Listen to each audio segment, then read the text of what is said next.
સર્વેક્ષણ અંતર્ગત પ્રતાપનગરની ઐતિહાસિક નવગ્રહ વાવ ખાતે મેગા સફાઈ ઝુંબેશ હાથ ધરાઈ। વડોદરા મહાનગરપાલિકા દ્વારા સ્વચ્છતા સર્વેક્ષણ અંતર્ગત શહેરની ઐતિહાસિક ધરોહરના સંરક્ષણ અને જાળવણી માટે એક વિશેષ ઝુંબેશનો પ્રારંભ કરવામાં આવ્યો છે। આ સઘન અભિયાનના ભાગરૂપે પ્રતાપનગર વિસ્તારમાં આવેલી ઐતિહાસિક નવગ્રહ વાવ ખાતે એક મેગા સફાઈ ઝુંબેશનું આયોજન કરવામાં આવ્યું હતું। શહેરના ઐતિહાસિક વારસાને પુનર્જીવિત કરવાના પ્રયાસમાં વડોદરા મ્યુનિસિપલ કમિશનર અરુણ મહેશ બાબુ ખાસ ઉપસ્થિત રહ્યા હતા અને કામગીરીનું સીધું નિરીક્ષણ કર્યું હતું। આ ભગીરથ કાર્ય રામદૂત રેસ્ટોરેન્સ ફાઉન્ડેશન અને વડોદરા મહાનગરપાલિકાના સંયુક્ત ઉપક્રમે હાથ ધરવામાં આવ્યું હતું। આ સફાઈ અભિયાનમાં મોટી સંખ્યામાં સંસ્થાના વોલેન્ટિયર્સ, સફાઈ કર્મચારીઓ અને કોર્પોરેશનના સ્ટાફે શ્રમદાન કર્યું હતું। વાવમાં કચરાનું પ્રમાણ વધુ હોવાથી સફાઈ કામગીરી દરમિયાન મોટા પ્રમાણમાં ડેબ્રિસ, પ્લાસ્ટિક અને અન્ય ઘન કચરો બહાર કાઢવામાં આવ્યો હતો અને વાવને સ્વચ્છ કરવા માટે યુદ્ધના ધોરણે કામગીરી કરવામાં આવી હતી। અધિકારીઓના જણાવ્યા અનુસાર નવગ્રહ વાવની સ્થિતિ ગંભીર હોવાથી તેમાંથી સમગ્ર કચરો તબક્કાવાર રીતે દૂર કરવામાં આવશે। આ ઉપરાંત વહીવટીતંત્ર દ્વારા એવી પણ રૂપરેખા તૈયાર કરવામાં આવી છે કે આગામી દિવસોમાં સંસ્કારી નગરીની અન્ય હેરિટેજ ઇમારતો અને ઐતિહાસિક સ્થળોની પણ સફાઈ, મેન્ટેનન્સ અને સંરક્ષણની કામગીરી હાથ ધરવામાં આવશે, જેથી ભવિષ્યની પેઢી માટે શહેરના ભવ્ય ઐતિહાસિક વારસાને અકબંધ રાખી શકાય। આજે અમે વડોદરા ખાતે જે વડોદરા મ્યુનિસિપલ કોર્પોરેશને જે નક્કી કર્યું કે જે હેરિટેજ સેલ ફોર્મેશન પછી જે હેરિટેજ સ્ટ્રક્ચર્સની રેજ્યુવેનેટ કરવાનું, રેનોવેટ કરવાનું કામગીરી ધરવાનું છે, એની ભાગરૂપમાં પહેલાં અમે સેવાસી સ્ટેપવેલમાં પણ ટ્રેનિંગની શરૂ કરી હતી। આપ જાણો છો કે લાલકોટમાં પણ કામ શરૂ થઈ ગયું છે, માંડવીમાં કામ શરૂ થઈ ગયું છે, ન્યાય મંદિરમાં પણ કામ શરૂ થવાના છે।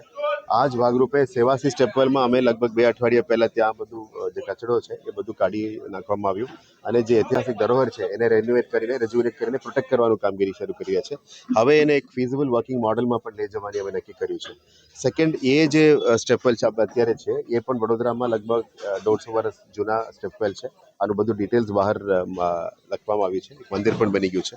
પણ આની ખાસિયત એ છે કે અમે રામદૂત સેવા કરીને જે સંસ્થા છે આખા દેશભરમાં મંદિરો અને પૌરાણિક સ્ટ્રક્ચર્સને પણ એ લોકો પણ સાફ સફાઈ કરીને પ્રોટેક્ટ કરવા માંગે છે। એ લોકો પણ અમને આવીને એક આમંત્રણ આપ્યા હતા, એટલે પછી વીએમસી અને રામદૂત બંને મળીને આ કામગીરી શરૂ કરી દેવામાં નક્કી કરી છે।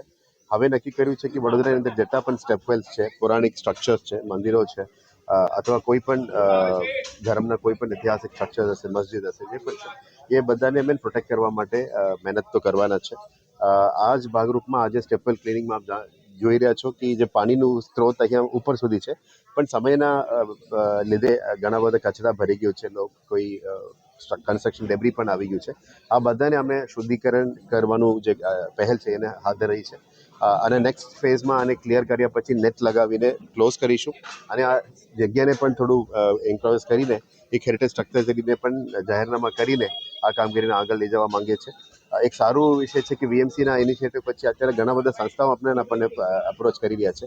આજે રામદૂત સર્વિસ અપ્રોચ કરી છે, ગયા અઠવાડિયા આપની ધરોહર ટીમ પણ અપ્રોચ કરી છે, હેરિટેજ ટ્રસ્ટ પણ ઇન્વોલ્વ છે।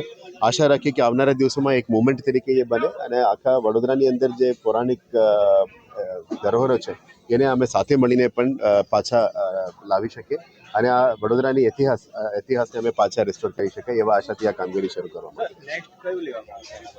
અત્યારે જે અમે 14 સ્ટેપવેલ્સ આઈડેન્ટિફાઈ કર્યા છે, આ બીજી સ્ટેપવેલ આજે કરી રહ્યા છે। આવનારા દિવસોમાં અલગ અલગ વોર્ડ્સમાં, અલગ અલગ ઝોન્સમાં એ સિક્વન્સિંગ હેરિટેજ સેલ દ્વારા કરવામાં આવી રહ્યા છે।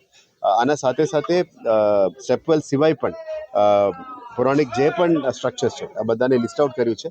ક્લિનિંગ તો અમે લિસ્ટ આઉટ કરીને કરીશું, પણ પહેલાં જાહેરાત પણ કરીશું કે આ બધા હેરિટેજ સ્ટ્રક્ચર્સમાં નોટિફાઈ કરવાની છે।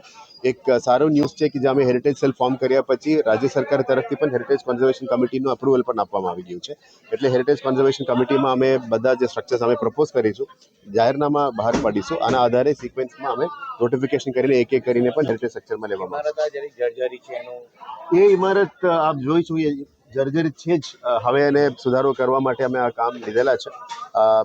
બેઝિક સ્ટ્રક્ચરને અમે ડિસ્ટર્બ નથી કરવાના, કારણ કે આ પૌરાણિક સ્ટ્રક્ચર છે, એને જે રેસ્ટોરેશન અને રેનોવેશન છે એ હેરિટેજ કન્સલ્ટન્ટ્સ છે એમના દ્વારા કરવા માટે નક્કી કર્યું છે। પણ આશા એ જ છે કે વધારે એનું અમે ક્લિયર કર્યા પછી લોકો પછી ગંદકી ના કરે, એના માટે રેસ્ટોરેશનનું કામગીરી જરૂરિયાત છે। અમે પણ નેટ મૂકવાનું, ગ્રીલ મૂકવાનું કામગીરી કરીશું અને કદાચ જરૂરત પડે તો એને સીલ પણ કરીશું. પણ પાણીનું સ્ત્રોત છે એ આપ જોઈ શકો છો કે બહુ શુદ્ધ પાણી છે. આપણે ગંદકી ઓછું થઈ જાય તો અને હજી પણ અમે પાણી બહાર કાઢી શકાય. જ્યારે પણ પાણીનું અછત હોય એનાથી પાણી કાઢી શકાય. એટલે જ મારા હાથ જોડીને વિનંતી છે કે આજુબાજુ રહેનાર બધાને પણ વિનંતી છે, અમે ક્લિયર કર્યા પછી એને પ્રોટેક્ટ કરવા માટે આપ પણ મદદરૂપ થઈ જાઓ એટલે સારું રહેશે. ટાઈમ લિમિટ નક્કી કરી છે કેટલા ટાઈમિંગમાં આપણે દૂર ના, એક એક કરીને કરવું પડે કારણ કે આનું એન્ડ નથી. આ પણ 2 અઠવાડિયાથી કરી રહ્યા છે. આજે 3જો અઠવાડિયા કદાચ અમે કાઢી રહ્યા છે, પણ અમે મેક્સિમમ ટ્રાય કરીશું બધું ડેબ્રી ક્લિયર કરવા માટે. પણ આ એક સ્ટ્રક્ચરમાં રોકવાના નથી. આવનારા દિવસોમાં તમામ સ્ટ્રક્ચર ઉપર અમે જવાની નક્કી કર્યું છે.